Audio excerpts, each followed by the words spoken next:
বিসমিল্লাহির রহমানির রহিম। আজকের সোয়াই নদী পূর্ণকরণ ও ভূমিদস্যুদের বিরুদ্ধে আজকের যে মানববন্ধন, এই মানববন্ধনের পিছনে আয়োজনের পিছনে যারা ছিল শ্যামগঞ্জের তরুণ সমাজ ও সুদীজন। প্রিয় শ্যামগঞ্জবাসী, আমরা আজকে উপস্থিত হয়েছি এমন একটি প্রাণের দাবি নিয়ে, যে দাবিগুলো আমাদের মাধ্যমে বাস্তবায়ন হয়েছে। আমরা যখন কথা বলি তখন কেউ কথা বলে না, কারণ আমরা জানি যে সোয়াই নদীর প্রয়োজনীয়তা। কারণ আমরা দেখি শ্যামগঞ্জ বারংবার আগুন লাগার পরে আমরা পানির প্রয়োজনীয়তার অভাব বোধ করেছি। তখন থেকে আমরা শ্যামগঞ্জ সোয়াই নদী নিয়ে বিভিন্ন অনলাইন মাধ্যমে লেখালেখি করেছি। তখন আমাদেরকে নিয়ে অনেকে কটাক্ষ করতো যে আসলে কি হবে, কিন্তু আমরা জানি যে ছোট ছোট সাগরে সেটা নিতে হবে। আমরা জানি আমাদের সেই পোস্টগুলো কাজে লাগবে। সেভাবে আমরা শ্যামগঞ্জ তরুণ সমাজ ও সুদীজনদেরকে নিয়ে আমরা সোয়াই নদীর বিভিন্ন জেলা প্রশাসকের কাছে জেলা প্রশাসক থেকে শুরু করে মাইনপুর জেলা প্রশাসক পর্যন্ত আমরা লিখিতভাবে গণস্বাক্ষর কর্মসূচির মাধ্যমে আমরা কাগজ পাঠিয়েছি। কারণ আমরা জানি একটি এলাকার জন্য একটি সোয়াই নদী কতটুকু প্রয়োজনীয়তা। কিন্তু আমরা যেখানে 120 ফিট নদী, যেখানে আমাদের সর্বনিম্ন 120 ফিট নদী, সেখানে আমরা যে জায়গাটা আসলে আমার প্রশ্ন, একটি 120 ফুটের নদী কিভাবে 15 ফুটে পরিণত হয়? এর পেছনে দায় কার? এর পেছনে ভূমিদস্যু কারা? এর পেছনে দায় কারা? আমরা দেখতে পাই যে শ্মশানের দিকে বারংবার কাজ বন্ধ করা হয়েছে। আমরা বারংবার সেখানে গিয়েছি। আমরা যখন উপস্থিত হয়েছি তখন সেই ভূমিদস্যুরা তারা পালিয়ে গেছে।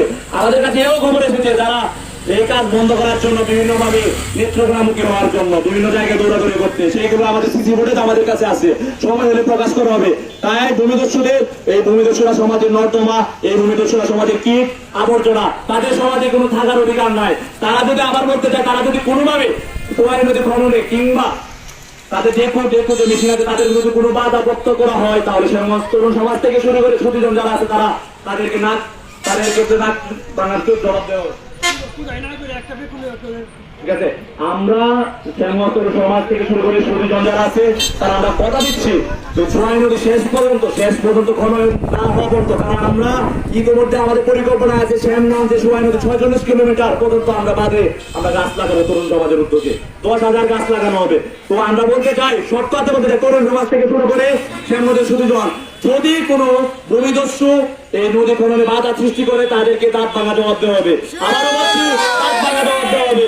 তাদেরকে কোনোভাবে থাকবেও না। সে আমার বাবক, অমুকের বাবক, তমুকের বাবক, বাচ্চাটা দেখার সময় নাই, রাজনৈতিক নেতা দেখার সময় নাই। কারণ তোমার ভূমিদস্যু মানে ভূমিদস্যু, তার কোনো পরিচয় হতে পারে না।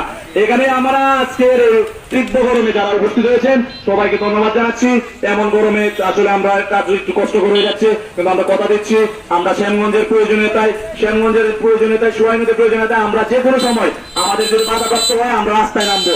আমরা আমাদের নদীর পূর্ণ করোন না অবস্থা আমরা রাস্তায় রাখবো। তাই সাধারণ কথা কাজী নজরুল যেভাবে বলেছিল দখলদার ব্রিটিশদের বিরুদ্ধে, আমাদের জাতীয় কাজী নজরুল ইসলাম এর মতো বলতে চাই, এই নদী দখল ছাড়বি কিনা বল, নইলে কিলের ছুটে হার করিব চল। সবাইকে ধন্যবাদ কষ্ট করে উপস্থিত থাকার জন্য। ধন্যবাদ।